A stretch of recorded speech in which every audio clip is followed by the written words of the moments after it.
Assalamualaikum warahmatullahi wabarakatuh. Selamat datang di channel saya, Lia Punya Cerita. Hari ini aku ingin membawakan cerita kisah nyata yang terjadi di tahun 2000 dan dialami oleh seorang siswa yang bernama Doni. Namanya aku samarin, sebut saja dia Doni. Nah, Doni ini tinggal di daerah dekat sekolahan SMP Negeri 137 di daerah Cempaka Putih Barat. Seperti pada umumnya anak-anak sekolah, terkadang kalau pulang sekolah tuh nggak langsung pulang. Mereka tuh suka mampir, nongkrong, ngobrol sama teman, main sama teman. Ya, seperti aku juga dulu. Dulu juga aku gitu kalau pulang sekolah nggak pernah langsung pulang. Bukannya nggak pernah sih, tapi kadang-kadang tuh aku juga sama, suka pulang sekolah tuh nggak langsung pulang. Nongkrong di kantin, terus main ke rumah teman sebentar, ngobrol, kumpul sama teman-teman. Nah, si Doni juga begitu. Jadi di hari itu, dia pulang sekolah, dia nggak langsung pulang. Dia nongkrong di dekat sekolah SMP Negeri 137. Dulu di situ ada lapangan bola dan di situ ramai banget orang berlalu lalang, ada yang sedang main apa basket, ngobrol, kumpul. Pokoknya ramai lah di sana. Karena ya tempat umum ya, lapangan, terus banyak tukang jualan, udah pasti kan banyak orang-orang kumpul. Jadi dia nongkrong sama teman-teman di dekat situ. Nah, pada singkat cerita, tak terasa hari sudah sore. Pada saat sore, bubar deh anak-anak sekolah yang masuk siang. Ya seperti orang kerja aja lah, anak-anak sekolah juga ada sip-sipannya, ada yang masuk pagi, pulangnya siang, dan masuk siang pulangnya sore. Jadi tibalah sore itu anak-anak sekolah pulang, bubar. Jadi rame, dan kebetulan sekolahannya itu SMP negeri itu dia tempatnya gak jauh dari jalan raya ya, mungkin deket jalan raya. Dari ceritanya sih gitu guys, dia bilang deket jalan raya. Nanti aku cek deh, lihat ke lokasi bener nggak ya, kepo gue. Pada saat bubar, dulu kan tahun 2020 tuh kalau nggak salah belum ada busway ya, jadi tuh untuk angkutan umum tuh kayak ada Metro Mini, terus juga mobil mikrolet, ya semacam kayak gitu deh angkutan umum. Nah, anak-anak sekolah itu biasanya tuh angkutan umum tuh jarang banget untuk naikin penumpang anak sekolah, karena dia tahu anak sekolah tuh bayarannya sedikit. Jadi zaman itu kalau orang dewasa 2000, anak sekolah itu biasanya itu paling bayar 500, dan jarang ada angkutan yang uh, uh, berhenti mengangkut anak-anak sekolah di zaman itu. Ya, aku juga pernah sih ngerasain dan pernah ngalamin hal itu. Jadi umumnya karena jarang ada angkutan yang mau ngajak atau ngangkat penumpang anak sekolah, kebiasaan anak-anak SMP di situ itu suka memberhentikan paksa, atau istilahnya kayak ngebajak atau menghadang gitu. Ngebajak zaman dulu mah, bukan ngebajak istilahnya berhenti terus nodong ngerampok, bukan maksudnya. Dia memberhentikan secara paksa angkutan umum untuk biar dia dan teman-temannya itu bisa pulang dan naik kendaraan itu. Umumnya begitu.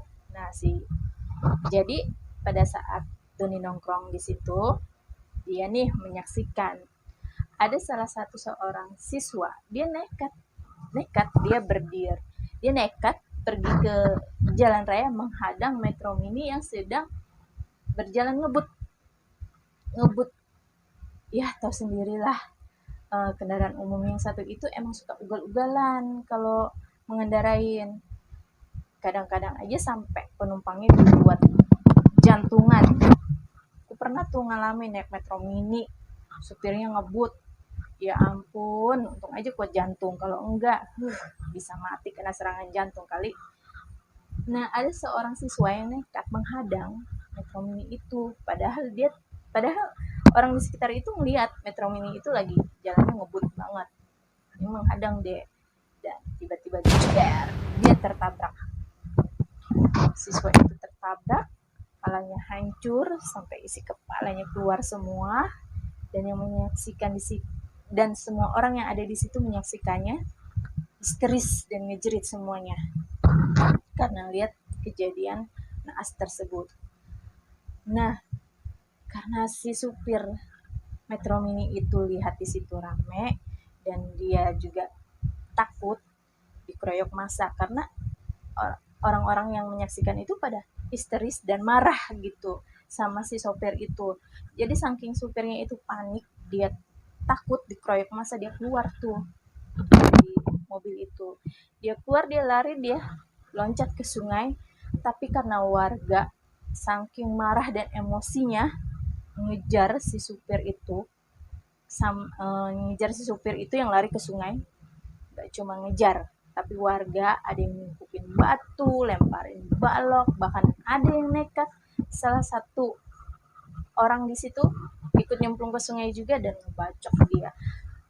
Nah, singkat cerita, ya mati deh si supir Metro Mini itu karena dikeroyok warga. Ya gimana nggak mati ya, ada yang nimpukin batu, mukulin pakai balok, bahkan ada yang nekat nyemplung juga ke sungai untuk ngejar itu si sopir dan nusuk ngebacok dia.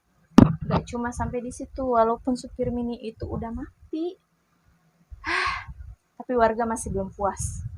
Jadi mayatnya itu masih dipukul-pukul, dilemparin balok, terus dihajar pakai golok, ya sampai nggak berbentuk lah. Polisi yang ada di situ, saking banyaknya warga yang marah dan emosi, nggak bisa menghandle.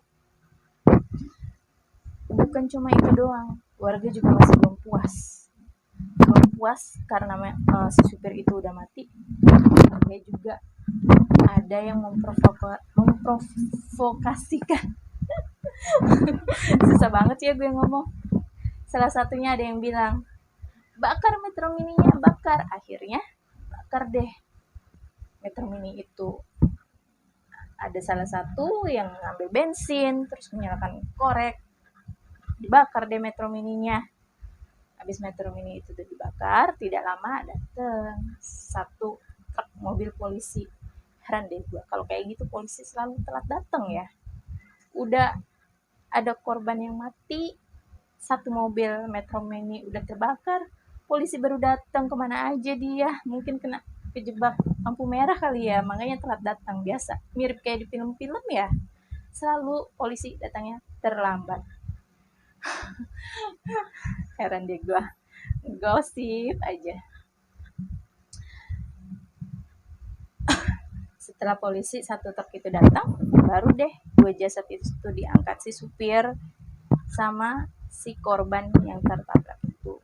Nggak cuma satu Metro Mini yang terbakar, sampai Metro Mini yang di belakangnya, dan dia nggak tahu apa-apa, nggak tahu di lokasi itu ada terjadi tragedi tabrakan, terus massa marah, nggak tahu. Tiba-tiba Metro Mini berikutnya mau lewat, dihadang, penumpangnya disuruh turun, dibakar juga dia jadi korban. Jadi totalnya di hari itu ada 3 Metro Mini terbakar. Untungnya sih nggak ada korban tambahan ya. Ya korbannya itu ya si siswa yang tertabrak itu sama si sopir yang meninggal pada saat itu. Sudah setelah jasad itu dievakuasi, supir dan siswa itu, dan tempat itu udah diamankan sama polisi. Ya hari itu selesai. Singkat cerita, hari itu pun berlalu setelah polisi mengamankan, terus tempat itu sudah disterilkan, warga sudah tenang. Hari berikutnya, biasa deh, setiap di mana ada kejadian pembunuhan atau ada korban kecelakaan, pasti di situ nantinya calon tempat itu akan angker, guys, angker. Dan sekarang pun katanya tempat itu jadi angker. Oke. Next ke cerita berikutnya. Ngomong nih lidah keserimpet ya, kebiasaan. Ya maklum guys, emang aku tuh kurang lancar kalau untuk ngobrol, apalagi ngobrol di depan kamera. Grogi gimana gitu. Hari berikutnya, nah Doni dan teman-teman pulang sekolah tuh yang biasanya dia nongkrong di dekat sekolah SMP itu, dia jadi nggak pernah nongkrong lagi karena semenjak kejadian itu katanya sering dengar warga ada yang melihat makhluk astral yang menyerupai orang dewasa umur 30 tahun, seorang pria, dan struktur wajahnya itu mirip korban si supir yang meninggal di kepung masa itu, yang dipukuli masa. Dengan sering melihat sosok seorang siswa atau seorang pemuda menggunakan seragam SMP. Sering tuh warga dikasih penampakan kalau misalnya ada yang lewat situ, dan biasanya tuh kejadian-kejadian mistis gitu terjadi tuh setelah habis maghrib. Emang ya, kenapa? Aku suka bertanya-tanya. Apa mungkin di dunia lain itu kalau maghrib sama kali ya, kayak di dunia manusia tuh ibaratnya pagi, jadi orang-orang tuh baru mulai beraktivitas, jadi tuh kalau makhluk astral kan mulai beraktivitasnya sehabis maghrib, sama kali ya. Jadi pengen tahu tuh gimana kehidupannya. Next time kita bahas cerita berikutnya. Jadi di hari itu Doni pulang sekolah bersama teman-temannya, yang satu anggap aja bernama Hendra, yang satunya lagi bernama Ali. Jadi dia pulang sekolah, mereka mampir ke warung sebentar. Nah, salah satu temannya yang bernama Hendra berkata kepada Doni, "Don, nanti malam kamu datang nggak ke acara tahlilannya si Andri?"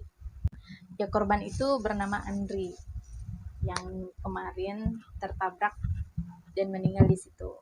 Doni bilang, "Ya nanti malam aku datang." Ya udah, nanti kamu jemput aku datang ke rumah, kita pergi sama-sama. Terus si Doni juga berkata, "Ya udah yuk, udah sore pulang. Udah mau maghrib nih, nanti kita gak keburu lagi untuk pergi tahlilan ke rumahnya si Andri, almarhum Andri." Ya udah, akhirnya mereka pulang. Mereka ngelewatin deh tempat tragedinya yang kemarin terjadi, kecelakaan itu. Jadi si Doni bagian belakang, Ali dan Hendra itu di depannya Doni. Mereka jalan bertiga. Gak tahu kenapa lagi asik-asiknya jalan bertiga, salah satu temannya si Doni yang bernama si Hendra itu lari. Dan sebelum lari dia bilang, "Apaan tuh?" Maaf guys, bukan saya ngomong kasar, tapi dia bilangnya begitu, bukan aku. Tulisannya sih seperti itu dia ceritanya. Maaf ya guys, maaf, bukan aku yang ngomong kasar. Akhirnya si Doni dan si Ali bengong lihat si Hendra tuh lari kenceng banget tinggalin mereka. Cuma kata-kata itu yang mereka dengar sebelum si Hendra itu lari kencang.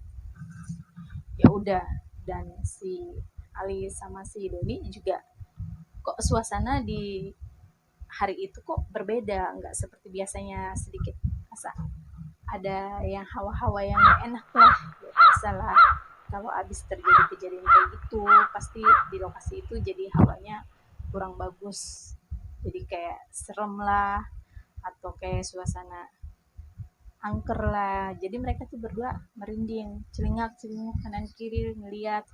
Terus si Doni juga ngeliat di tempat kejadian temennya kecelakaan itu, terus melihat ke sungai yang waktu Pak supir itu nyemplung. Nah, Doni pada saat itu nggak melihat apa-apa.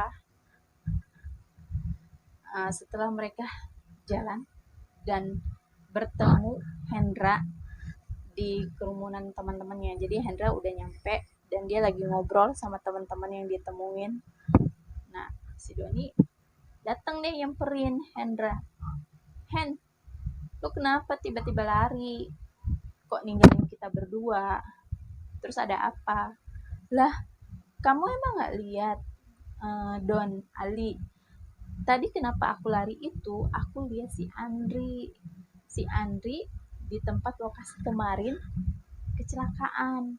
Dia itu lagi bersama seorang nenek-nenek bergandengan tangan kayak orang mau nyebrang itu, tapi si Andri itu mukanya hancur, berlumuran darah. Makanya gue lari karena ngelihatnya serem dan takut. Ya udah deh, gue lari ngibrit ninggalin kalian berdua. Emang kalian berdua nggak ngeliat si Doni dan Ali geleng-geleng kepala? Wong mereka nggak lihat. Udah. Akhirnya singkat cerita, malam tiba nih waktunya tahlilan. Doni, Ali, dan Hendra datang ke rumah si korban itu untuk tahlilan di rumah orang tuanya almarhum Andri. Di situ dia ngaji, tahlilan. Habis tahlilan, dia kan duduk deket pintu. Dia ngeliat tuh si Andri, sorry, Andri itu si korban ya, almarhum si Doni, ngeliat ke arah pintu. Ngeliat ke arah pintu, tiba-tiba si Doni kok melihat almarhum Andri sama bapak supir itu berdua lagi berdiri di pintu. Dia otomatis takut dong, tapi dia nggak berani cerita ke siapa-siapa. Dia cuma buang muka, ngilangin rasa takut dengan cara merokok, mengalihkan. Setelah dia mengalihkan, nggak lama dia ngelirik ke pintu lagi. Udah deh hilang, nggak kelihatan lagi tuh dua sosok itu. Nah, sehabis itu selesai acara tahlilan, dia pulang ke rumah dan bubar. Pada saat dia mau pulang, akhirnya ada salah satu warga yang kerasukan rohnya Pak Supir itu.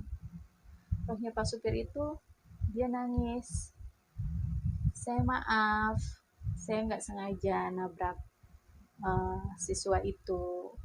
Terus tapi kenapa kalian itu pada jahat, pada nganiaya dan membunuh saya, padahal saya melakukan itu tidak sengaja, dia bilang. Gimana nasibnya istri saya, kami ini baru menikah selama 1 bulan, dan kebetulan istri saya juga baru mengandung. Bagaimana nasib istri dan anak saya? Nah, ruhnya si supir itu nangis dan berkata seperti itu. Dan semenjak kejadian itu di lokasi tersebut sekarang menjadi angker. Banyak desas-desus seseorang melihat penampakan seorang anak sekolah dengan wajah yang hancur berantakan. Ada juga yang melihat seorang bapak-bapak ya seperti sosok yang digambarkan Pak Supir yang dibunuh itu. Ya sering dikasih lihat penampakan bapak supir itu. Kalau nggak bapak supir ya seorang anak sekolah bergandengan tangan dengan nenek-nenek. Yang gue bingung itu kan si almarhum Andri tertabrak seorang diri, tuh nenek-nenek dari mana ya? Apa korban sebelumnya ya? Terus ketemu si Doni, jadi diajak dia jalan-jalan. Setiap jalan-jalan gandengan tangan. Soalnya banyak yang menyaksikan itu dia melihat anak remaja menggunakan seragam SMP itu mau nyebrang bersama nenek-nenek. Kadang-kadang dia sendiri, kadang-kadang dia sama nenek-nenek, dan kadang-kadang juga ngeliat penampakan Pak Supir itu. Jadi dia terkenal di tempat itu menjadi angker, guys. Itulah ceritanya, guys. Cerita tragedi, sadis, dan menyedihkan di tahun 2020. Kalau di antara kalian yang tinggal di daerah Cempaka Putih Barat dekat SMP 137 Negeri, pasti kalian tahu deh kejadian ini ceritanya seperti apa. Soalnya aku juga dapat cerita dari yang mengalami dan menyaksikan sendiri pada saat tragedi itu terjadi. Itu yang bernama Doni, namanya disamarkan sih, nama aslinya juga aku juga nggak tahu. Soalnya itu cerita dia tulis di akun Facebooknya dia, dan aku minta izin deh untuk dibawain ke channel aku untuk keceritain ke kalian. Oke guys, sampai di situ aja ceritanya dari aku, Lia punya cerita. Kalau kalian suka dengan konten aku, terus suka dengan cara aku bercerita, kalian boleh dukung aku dengan cara like dan subscribe. channel aku. Oke guys, terima kasih dan assalamualaikum, sampai bertemu lagi di konten berikutnya. Bye bye.